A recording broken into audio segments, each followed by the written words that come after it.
Romains chapitre 8. Il n'y a donc maintenant aucune condamnation pour ceux qui sont en Jésus-Christ. En effet, la loi de l'esprit de vie en Jésus-Christ m'a affranchi de la loi du péché et de la mort. Car chose impossible à la loi, parce que la chair la rendait sans force. Dieu a condamné le péché dans la chair en envoyant, à cause du péché, son propre Fils dans une chair semblable à celle du péché, et cela afin que la justice de la loi fût accomplie en nous, qui marchons non selon la chair, mais selon l'esprit. Ceux, en effet, qui vivent selon la chair s'affectionnent aux choses de la chair, tandis que ceux qui vivent selon l'esprit s'affectionnent aux choses de l'esprit. Et l'affection de la chair, c'est la mort, tandis que l'affection de l'esprit, c'est la vie et la paix. Car l'affection de la chair est inimité contre Dieu, parce qu'elle ne se soumet pas à la loi de Dieu et qu'elle ne le peut même pas. Or, ceux qui vivent selon la chair ne sauraient plaire à Dieu.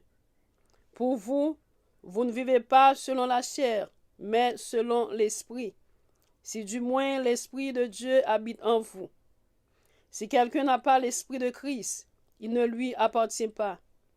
Et si Christ est en vous, le corps, il est vrai, est mort à cause du péché, mais l'esprit est vie à cause de la justice.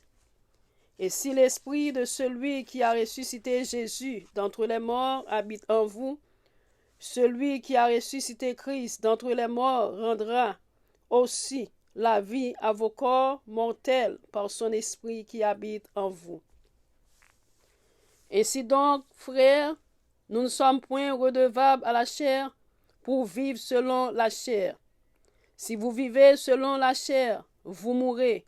Mais si par l'esprit vous faites mourir les actions du corps, vous vivrez, car tous ceux qui sont conduits par l'Esprit de Dieu sont fils de Dieu.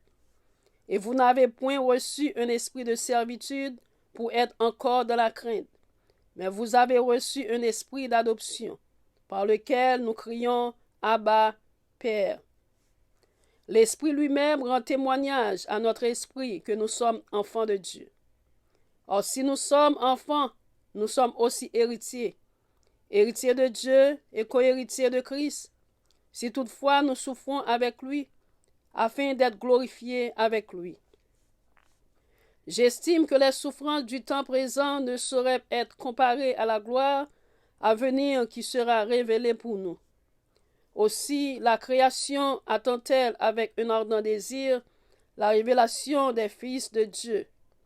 Car la création a été soumise à la vanité, non de son gré, mais à cause de celui qui l'y a soumise, avec l'espérance qu'elle aussi sera affranchie de la servitude de la corruption pour avoir part à la liberté de la gloire des enfants de Dieu. Or, nous savons que, jusqu'à ce jour, la création tout entière soupire et souffre les douleurs de l'enfantement. Et ce n'est pas elle seulement, mais nous aussi, qui avons les prémices de l'Esprit. Nous aussi, nous soupirons en nous-mêmes, en attendant l'adoption, la rédemption de notre corps. Car c'est en espérance que nous sommes sauvés. Or, l'espérance qu'on voit n'est plus espérance. Ce qu'on voit, peut-on l'espérer encore? Mais si nous espérons ce que nous ne voyons pas, nous l'attendons avec persévérance. De même aussi, l'Esprit nous aide dans notre faiblesse, car nous ne savons pas ce qu'il nous convient de demander dans nos prières. Mais l'Esprit lui-même intercède par des soupirs inexprimables. Et celui qui sonde les cœurs connaît quelle est la pensée de l'Esprit, parce que c'est selon Dieu qu'il intercède en faveur des saints. Nous savons, du reste, que toute chose concourt au bien de ceux qui aiment Dieu, de ceux qui sont appelés selon son dessein. Car ceux qu'il a connus d'avance, les a aussi prédestinés à être semblables à l'image de son Fils, afin que son fils fût le premier-né entre plusieurs frères. Et ceux qu'il a prédestinés, il les a aussi appelés. Et ceux qu'il a appelés, il les a aussi justifiés. Et ceux qu'il a justifiés, il les a aussi glorifiés. Que dirons-nous donc à l'égard de ces choses? Si Dieu est pour nous, qui sera contre nous?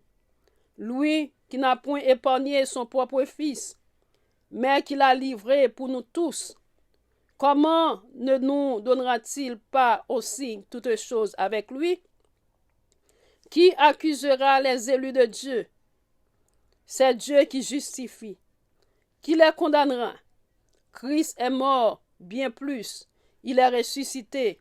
Il est à la droite de Dieu et il intercède pour nous. Qui nous séparera de l'amour de Christ?